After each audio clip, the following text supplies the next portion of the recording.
All right, so this is kind of a little bit more relaxed episode tonight. And really what I wanted to do was kind of set up an idea for you in terms of how to build a business plan for 2021. And part of this is going to be 15 different points that I think you guys can take, hopefully build an actual business plan that starts to apply to your own business. These are more tactics that I use every year about this time of year. I start doing these this checklist, so to speak, and I wanted to share this with you, kind of let you guys dive into it, because I think a lot of restaurant operators are really trying to get get positioned for 2021. And if you're in any other kind of business, this is a perfect plan. My name is Paul Barron. Of course, this is the Barron Report. Normally, I'm sitting behind that desk back there. Today we decided to kind of just make a more relaxed video. So I just wanted to kind of go through this 15-point plan with you. So one of the things that I do every year about this time, usually it's during a period in time that we take off here at the studio, and that is really kind of do almost a detox, but not necessarily from digital or something of that nature. This is getting away from things that you normally would do on your day in, day out business, routine, but instead spending a full day, and I'm not talking about 8 hours, I'm talking about 16, 24 hours, really going through your last year and understanding what worked and what didn't, and just getting a bullet point checklist. Sometimes it might apply to things that are income producing. Sometimes it might apply to personal, spiritual, something that you've done throughout the year that either has been bad for you or has been good for your business, maybe bad for you on a personal level or good for you on a personal level. Those are the kind of things that you really need to outline. Once you have that done, you can begin the process for getting through a great business plan. So I have a lot of mentors, and one of the mentors that I have, often what I'll do is I'll talk to him about my business plan, and if I don't back it up with real examples of what worked, what didn't work, why I think it's going to work, basically he tells me every year, this is just a wish list. You need to develop a real business plan, and the way you do that is to look at some of the systems, some of the strategies that you're using to kind of jump to the next level. So number 2, tracking your assets. This is something I don't think a lot of people do, and that is, get all of your assets, your company assets, your stock assets, your personal assets, all the way down to your watch collection if you have one. The point is that you've got to be able to understand where you stand financially as you start to develop to go to the next level. Part of that, in many cases, people think they can jump too far and their asset class just doesn't necessarily support it. So make sure that you kind of start with really getting a great process of tracking your assets. And also, as you do this over the year, if you've got a Google Sheet or something like that, I've been doing this for 10 years, you can watch your asset class grow, and it starts to make you understand where things are working and where things are not working, and also what kind of asset classes that are doing well for you versus some that are not, which can also find its way into a business plan in terms of dropping things that don't work. The reason that's important is it often leads to kind of overestimating what you're going to be able to do in the next year. If your asset class isn't necessarily aligned with your business, for instance, let's just use a quick example. Let's say you're doing $1 million in business and you think, I want to double that. That's a very aggressive business plan. I think most mentors would look at that and say that's just a wish list. But if your asset class supported it, in other words, maybe you had a large gain in capital, so you've got access to funds or capital funding that can help you move the 8 ball quickly and doubling your sales or your revenue in 1 year. That's a very possible option for you, but your asset class needs to align with that. So whether it's money in the bank, it's investments that you've done, or it's the equity value that's in your business. Those are the things that will develop how and if you can either target it and hit it, or if you're just overestimating and that's more of a wish list. Number 4 is not knowing what to measure. And this is something I do every year. And there's a book that I recommend you reading. And when you look at measurements, one of the things that I think a lot of people don't do is really going after objectives and key results. Those are called OKRs. There's a whole, white paper and study on OKRs and how they work. But essentially, what it means is you look at your objectives and you build in a key results layer to really understand how to put those together. So a lot of people just say, hey, here's my to-do list. I'm going to hit this. I'm going to do this. I'm going to hit this. But that's the objective. But there's no key results that I have to achieve to be able to do that. So if it is grow sales, hire more people, win a client, get a wife, whatever that might be for you personally, you've got to have those key objectives and results all lined up together. So that's something that, and the book you need to read is a book called by John Doerr, which is Measure What Matters. It's a great book, and it does go into the OKRs, and it's something I think a lot of people really need to kind of dive into. So just Google OKR, John Doerr's book, and take a look with that and start moving in that direction in terms of knowing what to measure. So let's go to number 5, do the research. This is something that I do every year. I do not lean on mainstream media. I rarely read anything that comes from mainstream media, include the New York Times, Chicago Tribune, any of those. I'm looking at external sources, but I'm also studying the map of what's happening from a lot of different sources. Some of that's social media, some of that is YouTube, some of that is books, some of it's podcasts.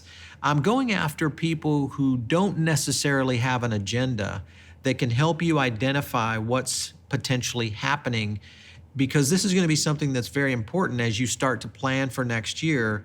You've got to be able to really kind of hone in on how to deal with some of the things that are going to be coming at you. So doing the research is a huge, huge step. And that might mean, hey, let's prep for, and you kind of can put your, your doomsday checklist in there. The market fails. I lose all my business. My best employee leaves. My wife divorces me. All of those kinds of things that you need to think about, because that's how you need to prepare in being able to move to the next level, especially around a great preparation, which is doing the research. Number 6 is new skills for 2021.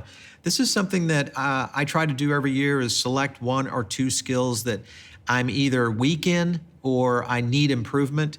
For you, it might be negotiating, it might be selling, it might be doing this right here, presenting. It might be sharing content or getting more involved in your own content creation. It might be investing strategies. It could be things that you need to do for your P&L in accounting and HR.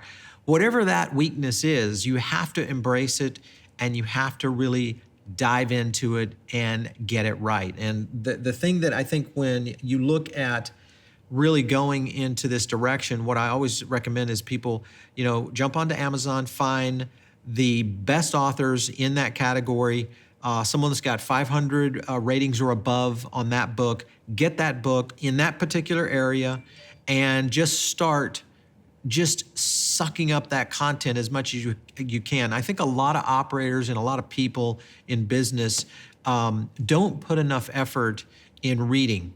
And reading is a very important, whether you do it through audiobooks or you do it through ebooks or the physical, the point is that you've got to get the mindset of these experts who have put, maybe hundreds of thousands of hours of work into a subject matter, and they're willing to give it to you in a book. That is the thing that I think a lot of people miss, and they think they can just read a few blog posts, watch a couple of videos, and listen to a podcast, and then all of a sudden they're an expert. You really need to read 10 books on improving your management style, 10 books on negotiation, 10 books on understanding how to hire, 10 books on understanding the best strategies for investing. Whatever it is that you need to improve, those are the things. So new skills, get them. Also prep for weird things happening. Obviously 2021, In 2019, I kind of had a feeling, and I was alluding to that we were going to see a pretty big hit in the restaurant industry. I obviously did not think it was going to be a pandemic, but I was really concerned that the restaurant industry was in for some trouble, but more so because of the oversaturation. So you really have to look at these markets, the things that you're doing as a business owner, and you have to prep. You have to prep for these things. So if you have a bank note, be prepared if your bank comes to you and calls it. You need to be able to have a backup for that. If your real estate issue is in a tough spot right now, be prepared for potentially a big hit. You need to kind of think through these bad things so that you kind of understand where and what kind of moves you can make going down the next step.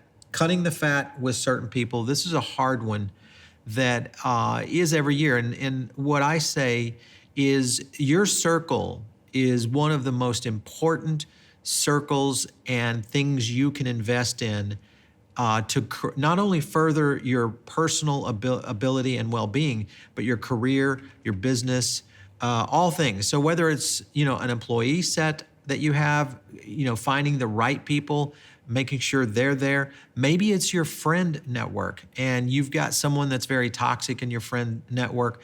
Now is the time. You've got to move them out and start really focusing on friends that can help you not only grow, but maybe you can help them grow. And that relationship is very symbiotic. And it's something that I think a lot of people just don't spend a lot of time on. And worst case scenario is if you're in a relationship, and I don't advocate. I'm a married guy, and I'm very pro marriage. I love the family unit, and I'm big on that. But you and your relationship may not be the right one. Sometimes it just doesn't work out. Sometimes you have a relationship, they're not really with you. They're there for you, but they're not really there for you to grow your career, to grow your own well-being, to take you up a level or two in terms of your education or your understanding of your surroundings and things that you're doing in business. If they're not supporting you, then that's a problem. You need to have a real hard talk with those people. And that may be a wife or a girlfriend or boyfriend or husband. You need to have a hard talk, and it needs to happen, because if you don't get that out of the way, you will never succeed in anything you're doing. The other things that we go through on this is go to the biggest thinkers. And this is something that I think a lot of operators don't do, is you go to your buddy or your pal, and they're great friends, don't get me wrong. They're probably some of your best friends, but they don't think big.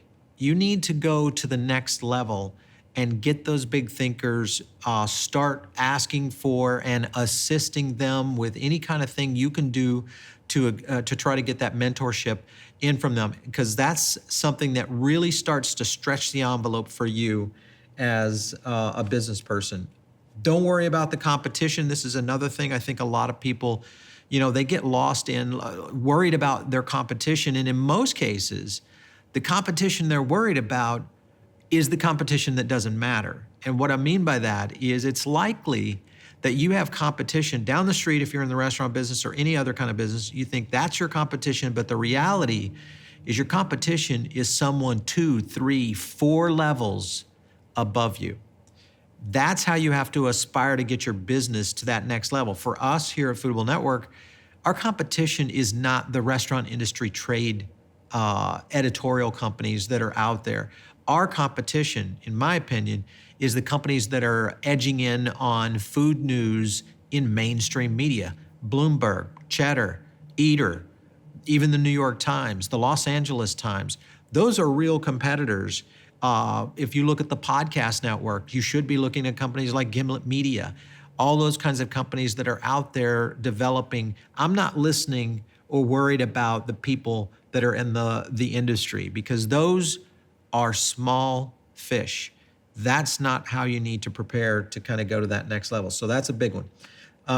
Also, strategic calendaring. I think a lot of people don't really put a calendar together for their business plan every year.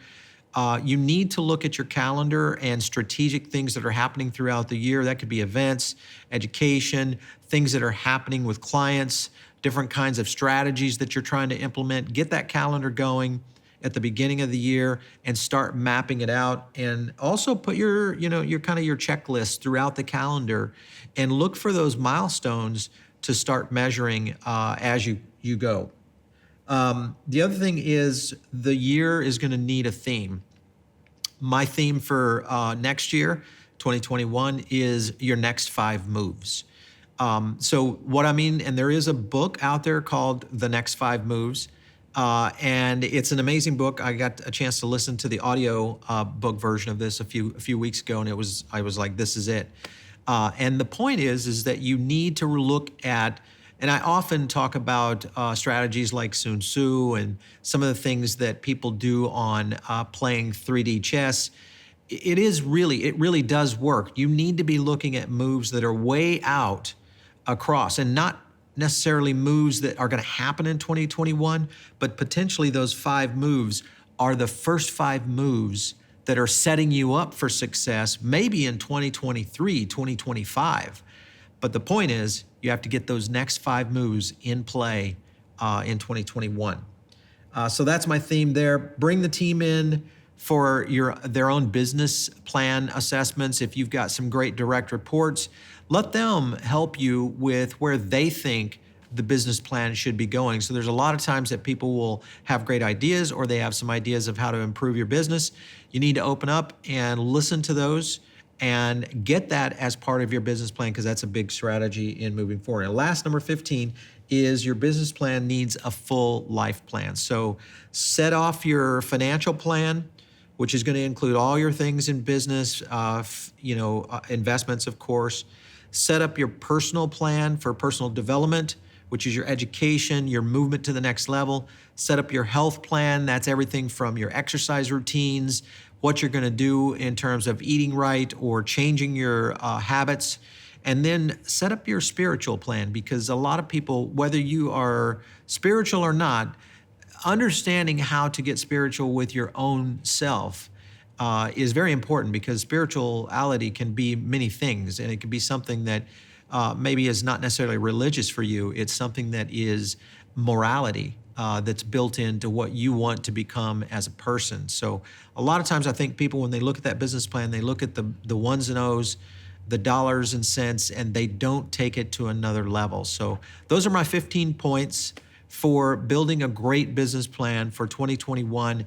It's not the typical business plan that you would normally go through. A lot of people have a business plan template. Throw that damn thing away.